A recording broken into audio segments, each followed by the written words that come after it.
Everyone. I'm David L. Eulin. I'm the books editor at Alta Journal, and I want to welcome you to this month's meeting of the California Book Club. Alta Journal, for those of you who don't know the publication, is a quarterly journal with an active daily online coverage. We focus on California culture, California history, California politics, California and the West. And at a time when media outlets have been shutting down or closing or let's say reducing their book coverage, we've decided to go in the opposite direction and increase and enhance our book coverage in terms of weekly reviews, essays, fiction and poetry, and of course the California Book Club, which is a monthly meeting in which we talk to an author, a California author, as part of what our California Book Club host John Freeman has defined as the new California canon. Tonight's guest is Rabih Alameddine, and the book is The Wrong End of the Telescope, which is a fantastic kaleidoscopic novel I recommend to all of you. We also have some special guests who I'll let John introduce so we don't blow the surprise. And I just want to briefly explain California Book Club and our partners. Our partners are Book Passage, the Los Angeles Public Library, Books Inc., Narrative Magazine, Book Soup, the San Francisco Public Library, excuse me, Bookshop, Romans Bookstore, Diesel, a bookstore, the San Francisco Public Library, I may have mentioned that already, the Los Angeles Public Library, and Ziziva magazine. We do monthly events, and we also, do continuous content leading up to each club meeting, and all of this is free. If you haven't had a chance to read the coverage, you will want to. So after the event, please go to Alta's California Book Club CBC section and look for essays from numerous talented contributors with reflections related to tonight's work, an excerpt of The Wrong End of the Telescope, and more. This is also included in our weekly California Book Club newsletter, also free. Sign up; you'll love that. If you want to know how you can support the work we do, both the California Book Club and also the kind of articles, essays, and interviews with authors like Rabih, there's a sale for California Book Club members for only $50. You can get a year of Alta Journal, a California Book Club tote bag. Unfortunately, I'm remote today from my home, so I do not have my tote bag to show you, but trust me, it's a keeper, and one of our upcoming California Book Club books. You want to go to altaonline.com/tote, and please watch tomorrow's thank you email for a link to this great deal. The deal ends in September, so if you want the tote, this is your last opportunity. You can also simply join Alta as a digital member for $3 a month. Without any further ado, I'm going to introduce my colleague John Freeman, who's going to take it from here. John, welcome to tonight's book club. Thank you, David. Good evening, everybody. It's such a pleasure to be here. One of the ideas behind this book club was that we would get together and celebrate novels which were doing something new, that were coming from California and weren't just entertaining us or deepening our dream life or showing us things we hadn't seen before, but novels that were altering the form as they did it. And no one, I think, that we've had so far comes up to that register in quite the same way as Rabih Alameddine. He is, to my mind, one of the most exciting writers alive. He is my favorite person to have ever turned his back on an engineering degree from UCLA, something we will ask him about. But in each one of Rabih's novels, he takes the form and folds it inside out to achieve something new. From his novel in first chapters, I the Divine, which tells the story of a family over and over and over again, to his epic, The Hakawati, which is a Scheherazade rewriting about the death of a father, to his most recent novel before this one, The Angel of History, which is a kind of haunting told through the story of a piece of cabinetry which was given to the main character, who was having a kind of long night of the soul as he remembers everyone that he lost in San Francisco during the worst days of the AIDS crisis. You might know Rabih, particularly because of his novel, The Unnecessary Woman, which is a beautiful book about a woman who translates books and then doesn't publish them, which is probably what Rabih Alameddine would do if he was a translator, but thank God he doesn't. But he really has outdone himself with this new book, The Wrong End of the Telescope. One of the things that Rabih's so good at is basically lambasting preconceived emotions. The way that when we think about things that are serious, we automatically leap to the conclusion that we're supposed to feel a certain way.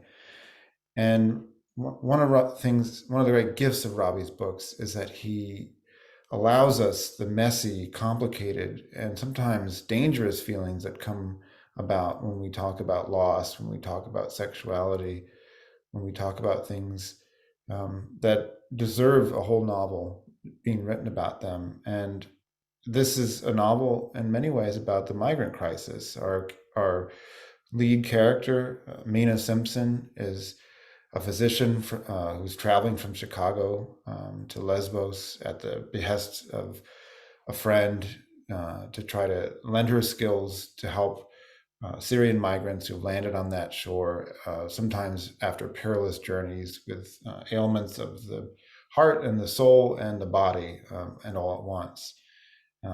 And that could be a very understandably dreary novel, but in fact it's a novel that's full of life. It's a novel that's an ode to drag. It's a novel full of joy. It's a novel full of ideas about how we can take care of each other without belittling each other. And it is the winner of the PEN/Faulkner Prize. It should have won as many prizes as they have out there.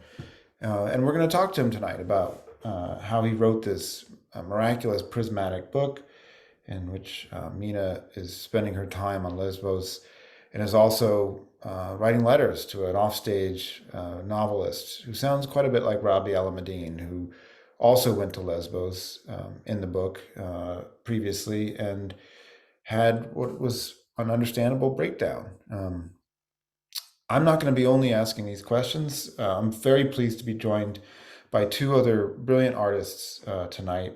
One of them is the novelist Rebecca Makkai, the author of The Great Believers and 3 other books. She's a friend of Rabih's, a great admirer of his work, and comes to us from a mountain in Vermont. But also coming to us from a mountain in a distant place is the wonderful Academy Award, BAFTA Award, and SAG-winning actress and political activist Susan Sarandon, who's served as a UNICEF Goodwill Ambassador. And she's dedicated herself to humanitarian causes around the world, including making sure that Rabih Alameddine doesn't get too big ahead. So on that note, I'm going to ask her to come on and join us. Susan Sarandon, it's such a pleasure to have you here with us. And please ask away questions of Rabih. Hi, Rabih. Hi, Susan. Well, what did you get me into here? I don't know yet. We're playing it by ear, so I don't know. But I thought instead of talking about my book, let's you and I talk about Lesbos, because we've both been there almost at the same time. Actually, I think I followed you by about a month. Well, when I read your book, I called you right away because I Right. didn't even know that you'd been there. And that's a very small club to be part of. Yeah. People that have been there during that very difficult time. And I totally understood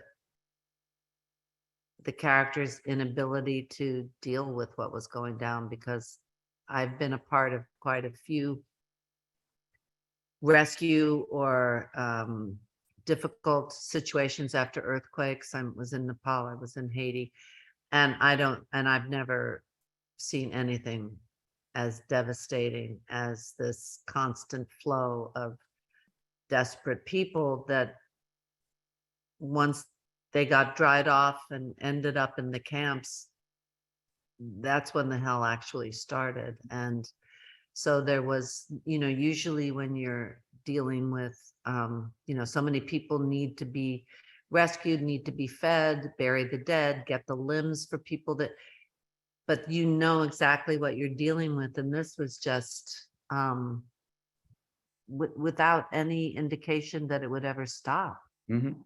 and no really good plan that you could even promise them. When I was there, the borders were still open, but it was, the rumors were flying that everything was closing, and there were pregnant women and women who just gave birth, and people in wheelchairs and people from everywhere. And you knew that you had no idea to even what to say to even give them any kind of encouragement. So I totally understood what you were going through, but I didn't know that you had gone through that until I Oh, talked. we talked, I think, between the time that you went and then before I went, because I know that now because I used something that you told me in the book, which is that and I'll never forget it. Like I said, it ended up in the book, which is that of all the people you talked to, not one person said they wanted to come to America.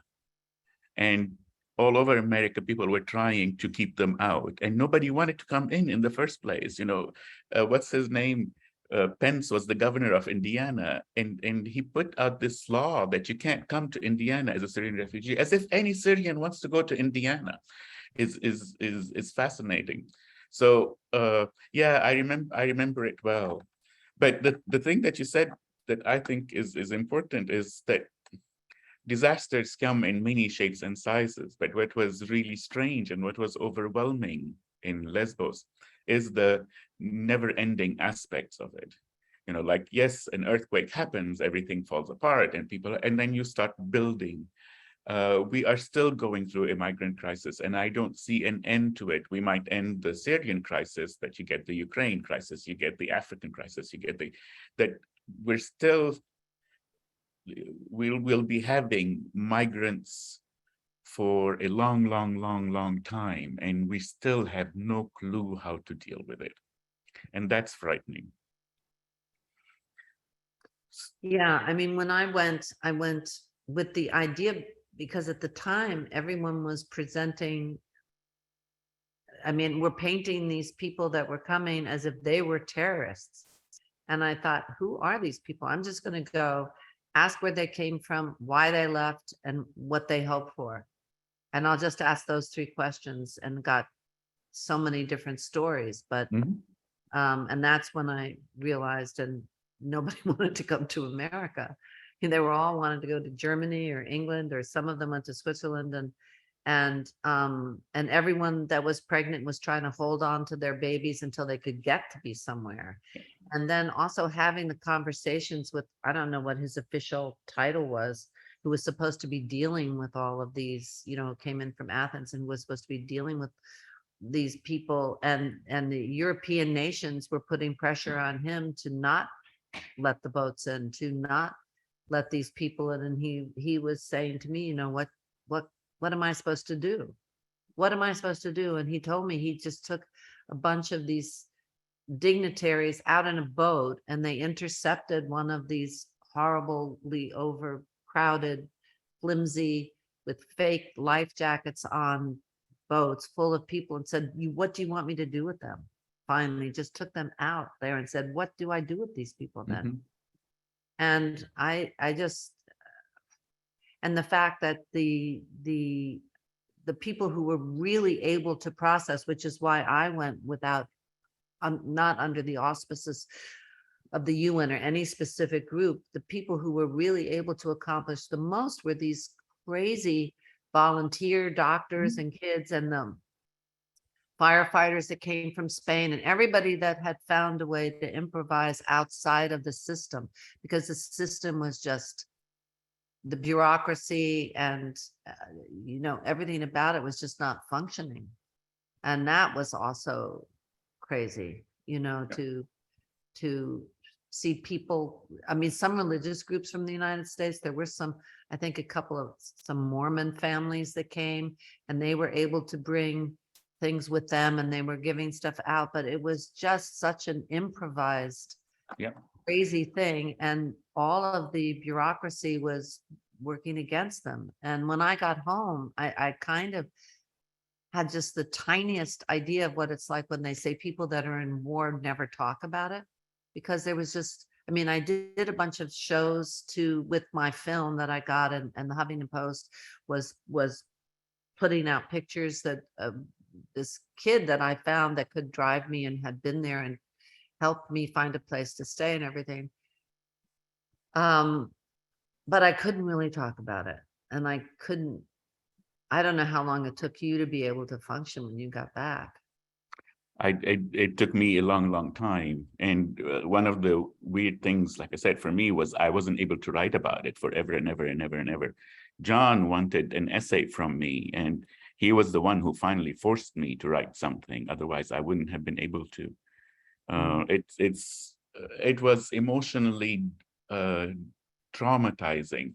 And I've said it, and I said it in the novel, that I've worked with refugees for 5 or 6 years, with Syrian refugees. I've interviewed all kinds, I've heard all kinds of horror story, but being in Lesbos, seeing the waves coming in of people was truly traumatic. And I think that's why I think I was finally able to write about it, is that at one point I realized that, there might be no hope for, migrants in general, but on a person-to-person level.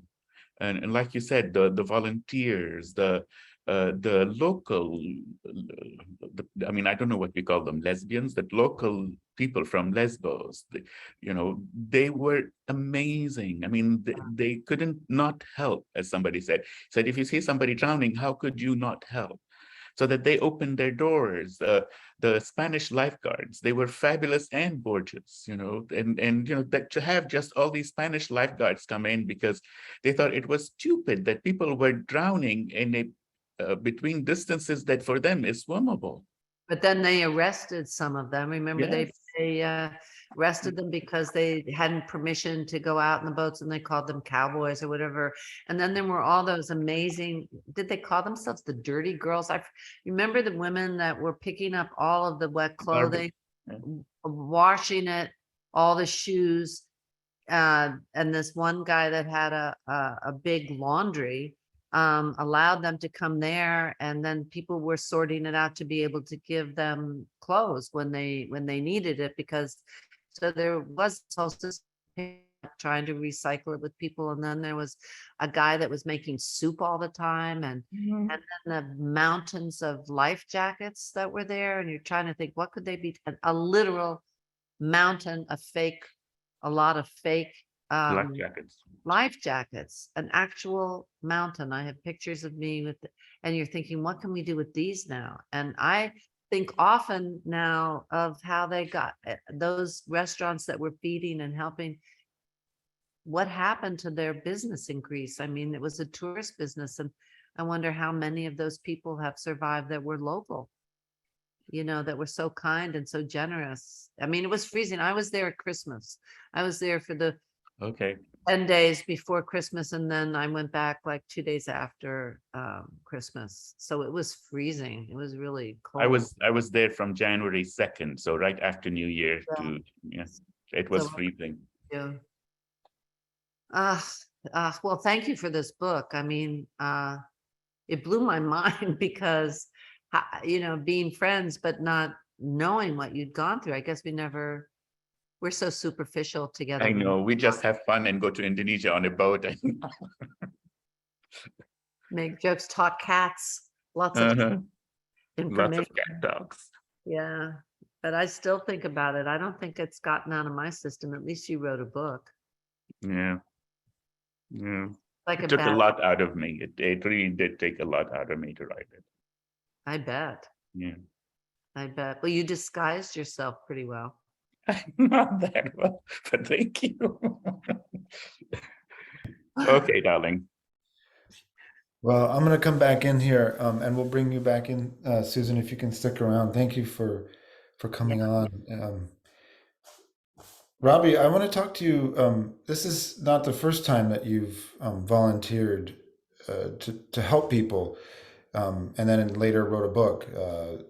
Kool-Aid's and The Angel of History both pull to some degree from the work you did volunteering to sit with and be with people who were dying of AIDS in San Francisco in the 80s. And you once described to me what that experience was like to a small degree. And I wonder if you can compare to some degree living through that crisis and volunteering, I guess, your heart to some degree and your sympathies, and just to simply be around people, and what going to Lesbos was like, and spending 5 or 6 years working with refugees, and what the difference is, I guess, in drawing both of those experiences into novels. Well, I mean, it's a difficult question, because when I volunteer or when I go someplace, it's never with the idea of writing a novel. I mean, I did not, when AIDS hit us, I wasn't, it's like I had no idea what I was doing with my life, let alone, writing a book. So these crises come to me, basically. I was in San Francisco, my friends were dying, I tested positive, so I was dying. So this became my life.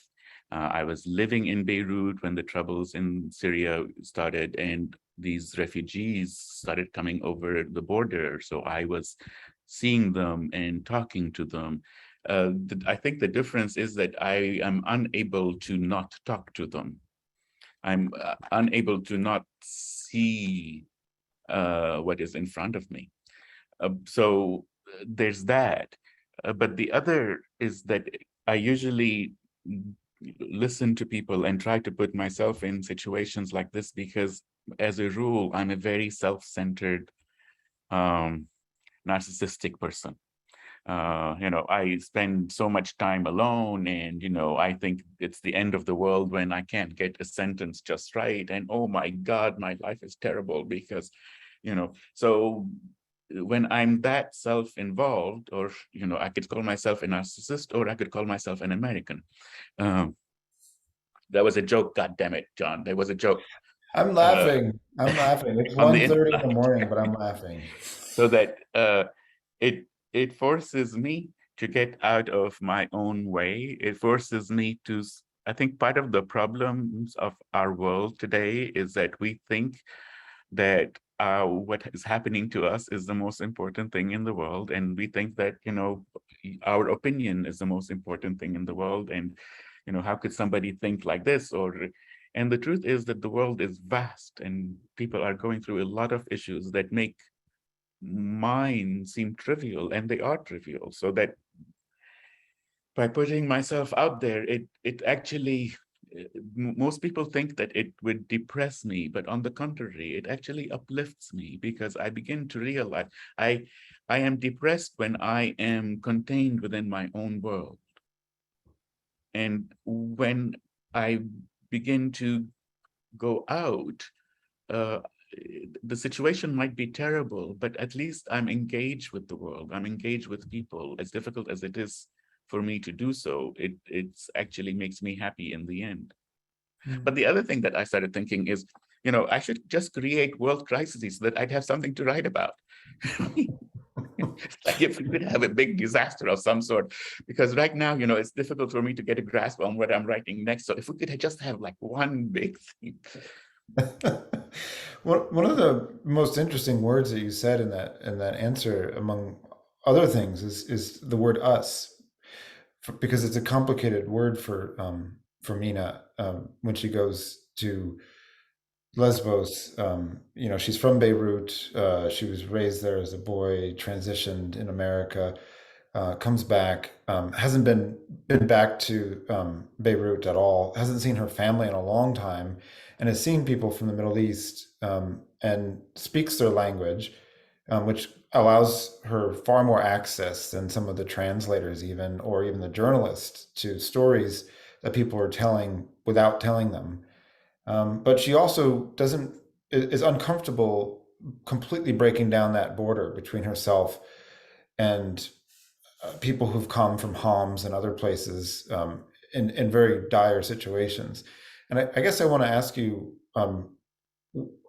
how much of that experience draws from your own? That going there must have been very powerful as an Arab, and yet you must have also had complicated feelings about difference as well in the middle of and to what degree were you trying to both keep that cognizant in your mind while also not letting it overwhelm your faculties of sympathy and care? It was a big deal. It was the reason why the book was so difficult and the reason why it took so long for the book to come out right. I've said it before. I think part of the solution to all the issues of the book was Mina coming in. Like I said, it's interesting to me that almost all the conversations about Mina as a character is about her being trans. For me, that was secondary to her being a surgeon, because in my mind, as you know, whether it's true or not, I'm not sure, but in my mind, surgeons have the ability to be in the middle of a crisis and to have a personal crisis, but to be able to set that aside and go through and do what they have to do, which I was not able to when I was in Lesbos. I was able to do everything in Lebanon because I was Lebanese and they were Syrian. Once I went out and went to the West and came back as a Westerner / Lebanese, I got very confused as to where on that line I had to be. And I had never seen the line more demarcated than in Lesbos. So it was a difficult thing, where I actually had issues with the refugees and with the volunteers. So that was a biggie. Where do I belong and where do I fit in? And then the more important line is, why is there a line between the two? Why is it that, who is us and who is them? And, for a lot of the Syrians who arrived, in terms of looks, forget it. They don't look any different than any of the Greeks on the island. It's like we're the same people. But for some reason, there is a line that demarcates everyone where someone is from, cultural, religion, whatever. And I find it fascinating as to why in a sort of global world where we're traveling constantly and we get to, the internet allows us to see all kinds of things, we're still stuck in identities that are so limiting, so limiting. I don't get that. I do get it, but it's troubling.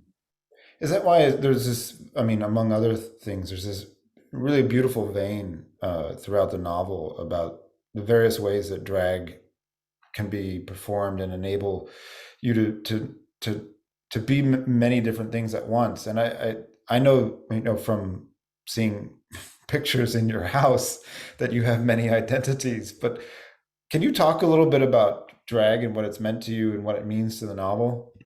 Absolutely. It's a mask. We can talk about drag being an archetype of some sort, but it's basically a mask. I haven't done it in 20 years, which I was thinking about it. Now I could really do an old dame, a grande dame. But it was the first time when I dressed up that I could be something other than myself. And that allowing oneself to be something else is such a gift.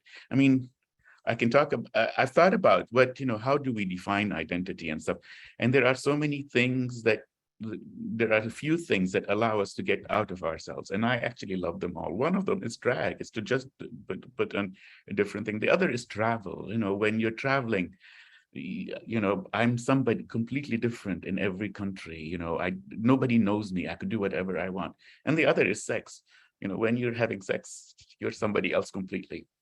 Not that I've had any lately, but usually I think so. It's like drag is one of those things that, one of those in some ways, easy things that one could do to become someone else. And I was interested in the novel about, borders and the borders around identity, the borders around bodies, and, the permeability of it and the impermeability of it. And so drag and transness and all these things came into it. And one of the many reasons is that there was this, trans woman in Scalas Gimenez, a well-known, who was actually unfortunately murdered recently. But it was one of the first visions I saw when I landed in Lesbos, was this trans woman in a short red dress. God, it's terrible. This book is very complicated structurally, but it's very easy to read at the same time. And around the time that you were writing it, by the way, Rabih Alameddine is probably the best book recommender in the world. I do think you should have a 5-minute podcast show where you just tell people once a week what to read. The list of people that you've introduced me to is very long and lovely, but one of the people we were talking about is Olga Tokarczuk and Flights, and I couldn't help but notice that the architecture of this book has a Flights-like pattern in that you're sort of introducing. Flights was a big influence on this book. Well, talk about that, because you managed to contain all these various stories, but never assume that it's the entire story. And it's Cortázar-like, but it's slightly different. And I wonder if you could tell me a little bit about where Tokarczuk allows you to take the novel as a link form. Okay. Unfortunately, this is a long discussion, which we should discuss it at some point, but I'll be brief. Tokarczuk, in some ways, it was revolutionary's book Flights, but in also other ways, I saw where it was coming from. So the influence on me was earlier. Antonio Munoz Molina's Sefarad was very, very similar. And then she used a lot of things that Zeybal did, of course. But it was primarily Claudio Magris and Munoz Molina who did similar things. But what she did that was astounding is that she contained this whole thing in one book. And it was a book about borders and crossing borders and traveling across. So one of the things that she did that stunned me was the introduction of skin as a border. And that became part of the book that I was writing, so that the transness, the drag, the whole idea of bodies became part of this migrant experience. That was one of the big things that I got from the book, and it was in many ways unconscious. But the other thing that was stunning to me about Flights is with Munoz Molina's Sefarad, it seemed that it was a very logical book, even though he went all over the place and all kinds of stories and tangents. And so Munoz Molina was more like Hakawati for me. What Olga Tokarczuk did was, in some ways, I hate to say it because it to feminize the process. She made the book Flights sound as if she was just, on the stove throwing stories here into the pot. This one, we'll do this one, as if it's completely random, which of course it's not. But this feeling of randomness, oh, I'm going here now, I'm going here, was a big part of the book. I've done it before. I've done it, in a number of books before, but not with the apparent lackadaisical effort that this book had, which it's not lackadaisical. It just had the feel of, oh, I'm going to talk about dressing up in drag here. Oh, I'm going to talk about this book here. Well, so it allows yes, it was a biggie. It allows you to get so deep into not just Mina's life, but Samia's husband, Sammy. Samia's a Syrian woman who's dying of cancer, who comes to the island that Mina's treating, and is trying to keep alive as long as possible. As well as tell stories about all the other people that Mina meets and tries to treat, or just simply meets. And one of the best compressors, I think, of lives, of a narrative in America today is Rebecca Makkai, in The Great Believers, in the Borrower, in her wonderful short stories. She was, I think, probably the only person in America to be in the Best American Short Stories 4 years in a row. Rebecca Makkai proves that you can fold all the complexities of life into 20 pages or even less. And I want to bring her on to talk to you about this book, because clearly she will have some questions for you that will open this book up even more. Are you there, Rebecca? I'm here. Can you see me and hear me? Yes. Yes. Yay, I'm here. Thank you. And Rabih, I'm so excited to talk to you. I never Me get tired too. of talking about this book, either to other people or to you. Thank So you. very excited. I think one of the reasons I never get tired of it is, as I've probably said to you before, I am a big fan always of what I think of as narrative fuckery. Just I love that word. it I can come up with many academic terms for it, but narrative fuckery is just the right word. is probably not the one they have in the big literary theory textbook. That's what I'm going to call it. Like, you thought you were reading one thing and you're reading another thing, or I'm just going to break rules. You know, you do several things in here that are really unexpected on a narrative level. But it never feels like it's for the sake of the gymnastics. It is form following function completely, right? I'm curious. I guess I'm always curious about, all of your books. How do you find that form? But I'll ask you really specifically, this one, you have these short chapters, right? But you also have this second person. The book is addressed to a writer, much like you. You have these all these different, this oral stuff going on, these points of view.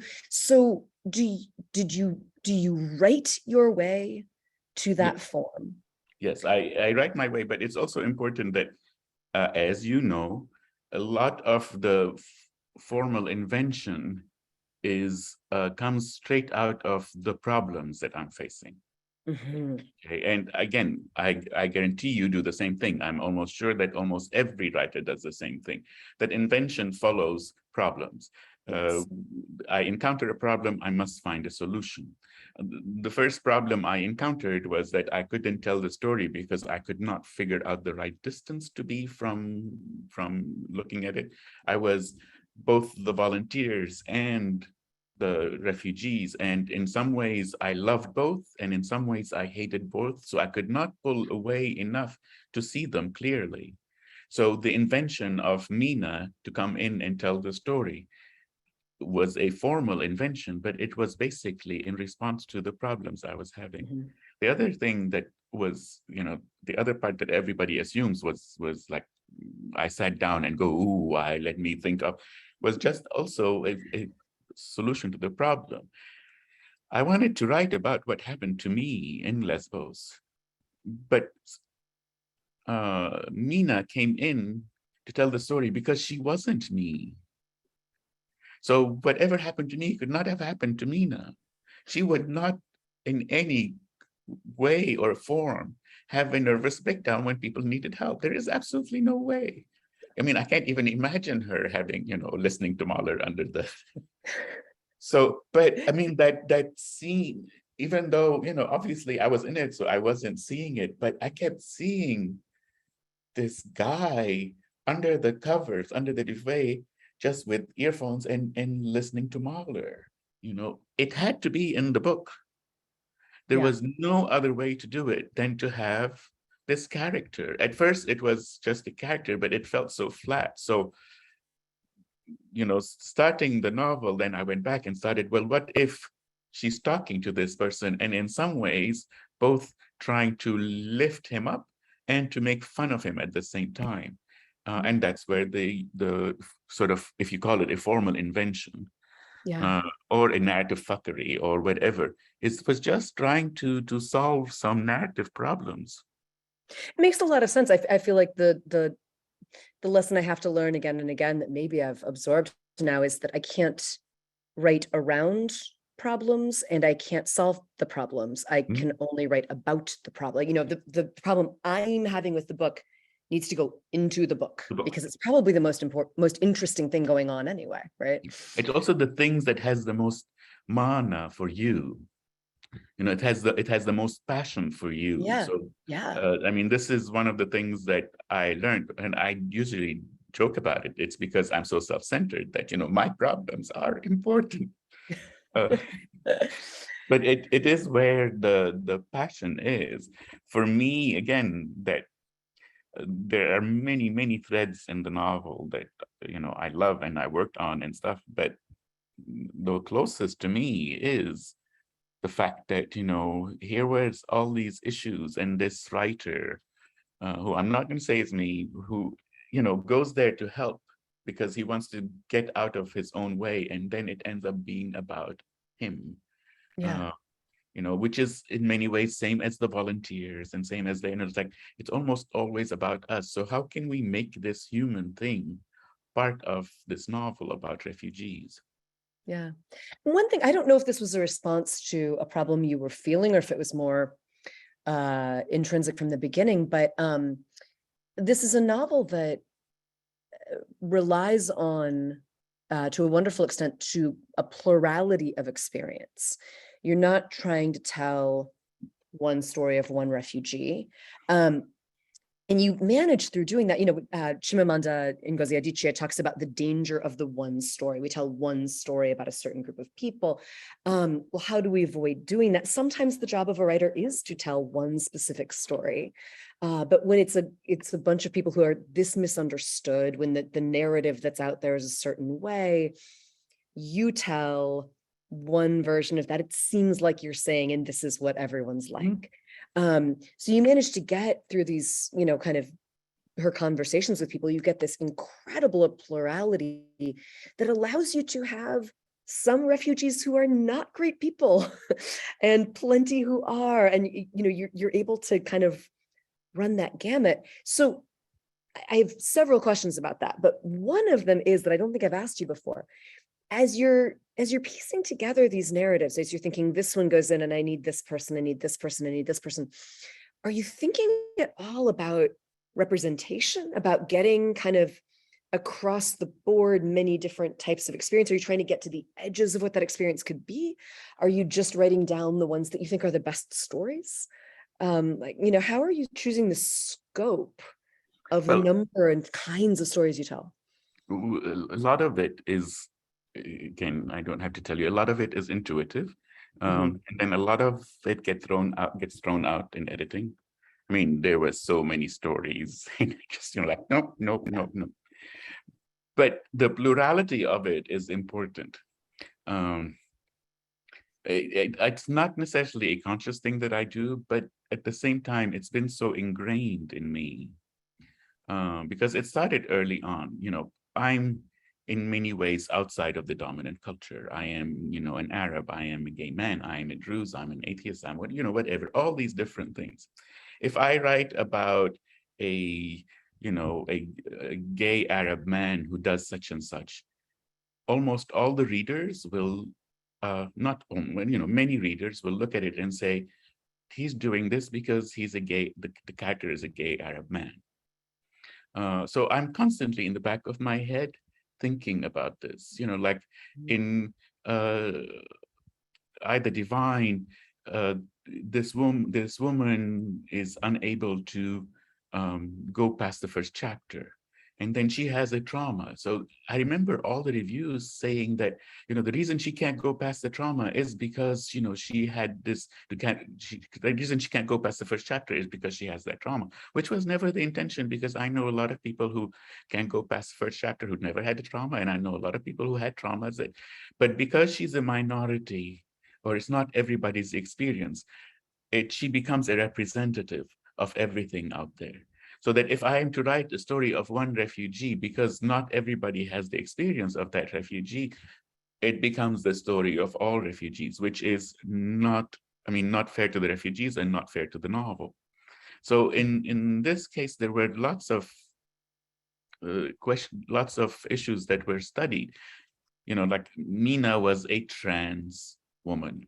So there's this constant thing where if I left the book as, with just Mina, that everything she does, many people would interpret she's doing this because she's trans.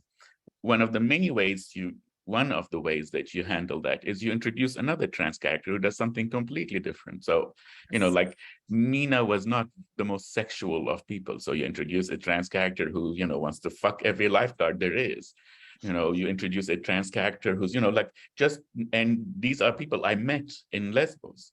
So if I wrote, the novel in many ways is the story of Sumaya and her family as they were the representative. But if we left it at that, people will think, oh, these Syrians are so heroic. Look at this mother, and which is lovely, but it is not true. There are many, many aspects of it. So you have to, it's for me, being an outsider, being someone outside of the dominant culture, I have to constantly keep in mind that I do not want to write characters that will be somehow representative of all, all Arabs everywhere.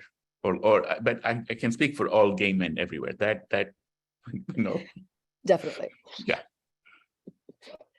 I see Mr. Freeman has joined I us. know. Hello again. I'm going to bring you back in just 1 second. There's just some questions coming in from the audience, and I'd love to run them by you, Rabih. Thank you for those really great questions, Rebecca. One of the things that's so fabulous about this book is it shows the way that reality is produced by the questions that you ask of reality in front of you. And so in every situation throughout the book, the interrogative mode, the asking of questions is producing a version of reality, sometimes a version of people. When Samia's husband is being interviewed by two journalists, they say, they basically are driving him towards the conclusion that he is a hero. Whereas meanwhile, in Arabic, Samia is saying to him, oh, he's my hero. And she's saying it mockingly, but also with love. And Janet Rodriguez has a question that's come in.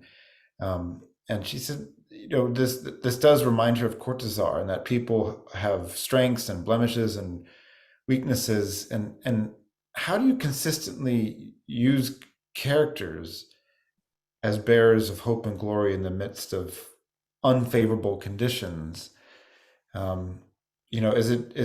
I guess my addition to that is it by making them aware of how they're being presented, or is it some other way? I don't know how they're being presented as to whether that matters. Most, first of all, as you know, I'm a big fan of Cortázar, and he's big influence. But no, I think a lot of it is a reflection of me and how I see the world. This is not a. It's not, obviously I'm not bragging or whatever, but again, I've been through the AIDS crisis. I've been through a civil war in Lebanon. I've had many things happen, and you just soldier on. And I've always realized that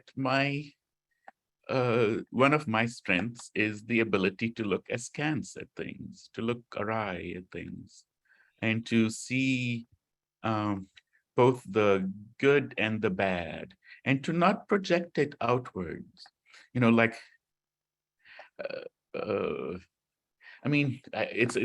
a long discussion that, but I think that for most of us, we project the evil outward. We project the bad things about us onto other people.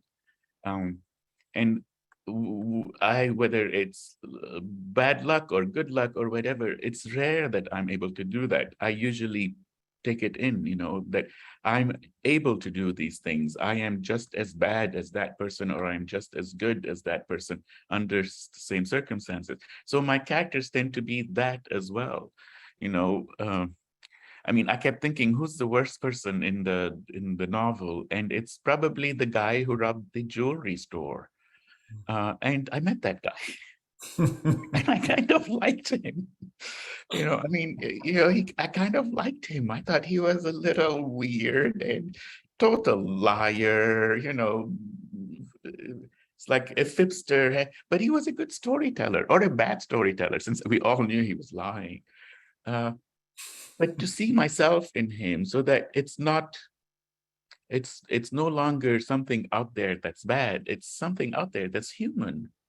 I mean, it's not great. He robbed a jewelry store. It's not something to applaud, but it's human. It's. Rajesh Daniel was asking, the site comes up a lot in our discussion tonight. But so why the title? How did that come about? Oh God. Well, I mean, the title is easy in terms of if you look at things through the rung under the telescope, you don't see it well. It's either exaggerated or so that for me, it's important to look at immigrants as people, as a case by case, as opposed to like this whole mass of people.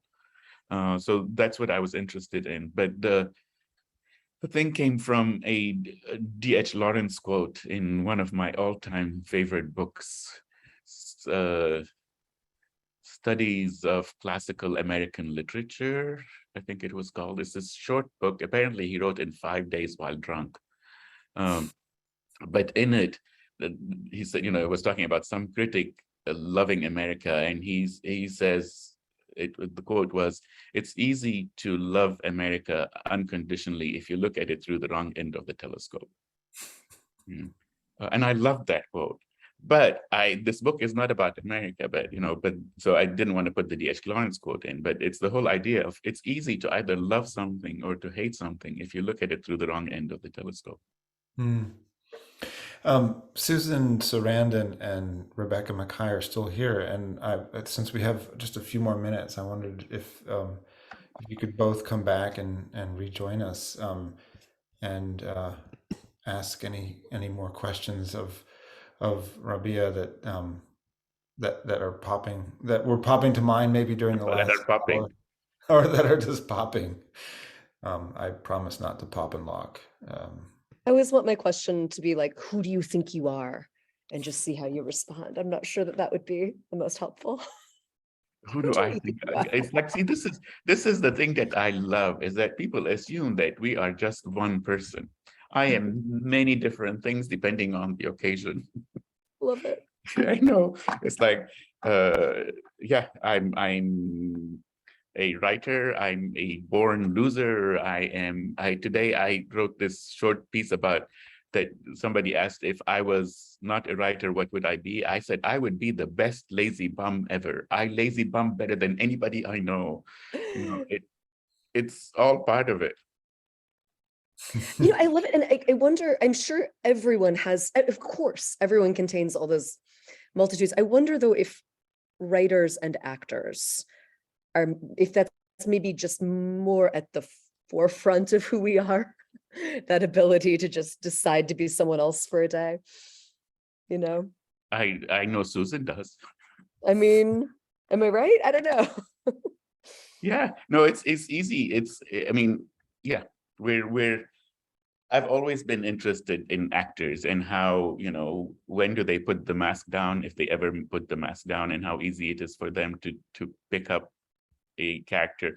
But I do it in writing, when I'm writing, and depending on the character, I am someone else with each character. What's the New York Times going to do for after your death, Rabih? What's the title of what's the clickbait for your the Nabokov thing? It's just, my life will be reduced to the dash between two dates. No, it won't. I wanted to say narrative fuckery. Narrative fuckery would like Author just Rabih fuckery in Alameddine passed away at general. 130. Fuckery in general. He was a good fucker. He had great glasses, looked great in a Great dress, good snorkeler, has danced. No, Scuba diver. Yes, that's true. A good And good has loner danced of with flotation belts. Sorry, I've that's also about it. seen you dance in the jungle. So- And Well, I did mean, you your use all husband. those different names, Rabih, as in various drag acts, the names that appear in this book? Yes, I've done them all. Yes, What- yes, yes. For those who haven't finished the book yet, or can you rattle off some of them? Oh God, Lady Orangina, Mimi First, Lotta Botox, Checka My Rack, Agnes Day is my favorite, although very few people get it unless you're Catholic. What else? Oh, I'm not Catholic, but I just got it. It just took me a minute. Yeah, takes a minute.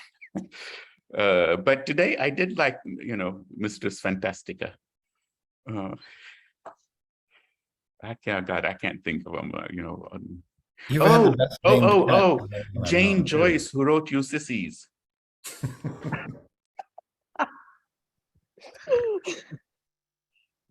That's Gay Ally.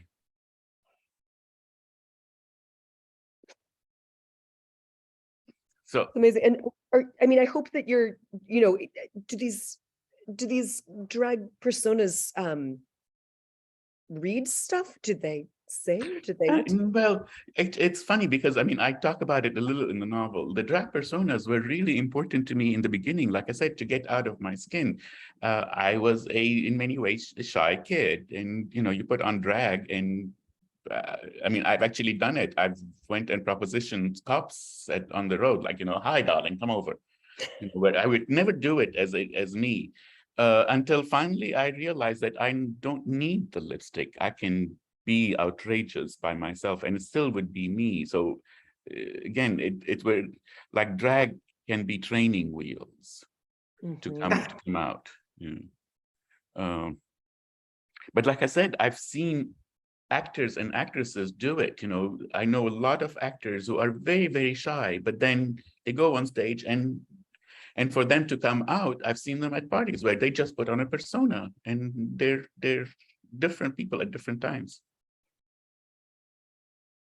Did you, after doing this, Rabih, did you think a little bit, or did you have any thoughts about reporters who cover the migrant crisis well, and what they do with their self in the process of telling stories like the ones that you heard, or respectfully Yes. showing people? Susan mentioned it early that, she went there to ask questions. And that is the number one thing, I think, is not to go there with preconceived ideas of who these people are, or to just find out, and then know your biases. It's like know thyself is the biggest thing. Know your biases so that when you're listening to a story, try to see it from that person's point of view, as opposed to come in and, seriously, one of the big things that's on my mind lately is this assumption, and I've started with it, that everybody wants to come to America, that if they have the chance to come to America, that they would. This is taken for granted by all Americans, so that when we go out to interview, this assumption that people are dying to come to the US is actually not true. So that if you can't hear it, it becomes a block. You can't see who that other person is. I find it fascinating. That's not to say that there aren't some who really do want to come here, but not to Indiana, that's for sure. It'd be number 50 on my list of It's like, no I don't offense. know. But But also it's fabulous that both Rebecca and Susan are on a mountain in Vermont. well, I'm in Vermont. Are you in Vermont? I'm in Vermont on a We're both on mountain. mountains in Vermont. That's incredible. Yeah. How big is your mountain? Medium size. Yeah, mine's not really. Mine's a kind of one. What area are you in? What are you near?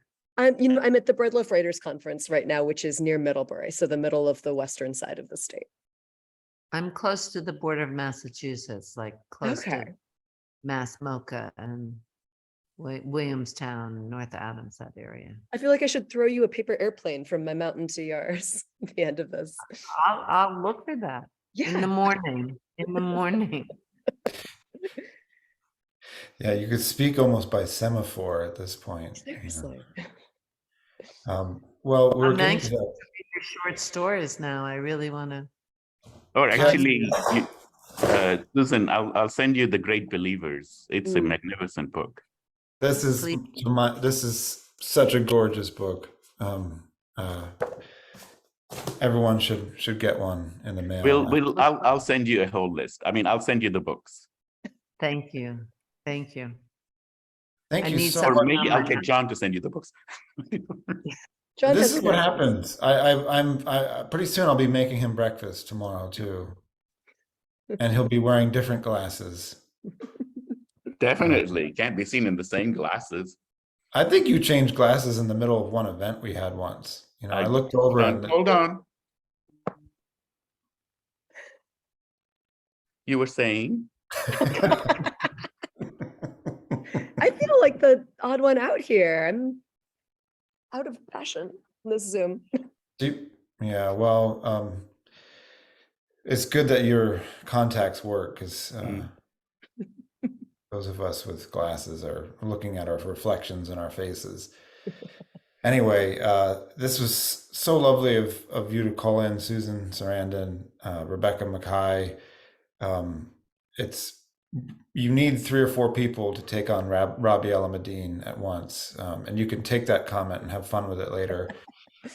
This was a truly gorgeous novel, Rabih, transformative in the third read, and I encourage all of you to pick up a copy. It is, to me, my mind, showing the way that we can get outside the self to, and yet stay inside of it, to show how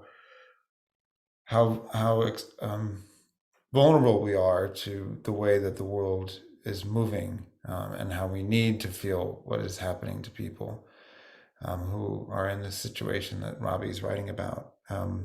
The book is The Wrong End of the Telescope. Rabih Alameddine, it was so lovely talking to you. Thank you everyone for coming on. I think David's gonna come on just and walk us out and say where you can go now. I'm back. Thanks for a great conversation. And it's a truly beautiful novel and narrative fuckery in the absolute best sense of the phrase. I'm about to get that tattooed on my face, I think. So I'm going to take us out. Big thanks, as John said, to Rabih, Susan, Rebecca, and John. This interview was recorded and will be available at californiabookclub.com imminently. I want to alert you all to next month's book, which is Julia Otsaka's also beautiful novel, The Swimmers. So please join us for that. And to remind you of the sale on Alta membership for California Book Club members at altaonline.com/tote or the $3 digital membership. There's a 2-minute survey that will pop up as soon as we end the event. Please fill that out. And for all of you, stay safe, stay well, and see you next month. Thanks all for being here and have a very, very good night.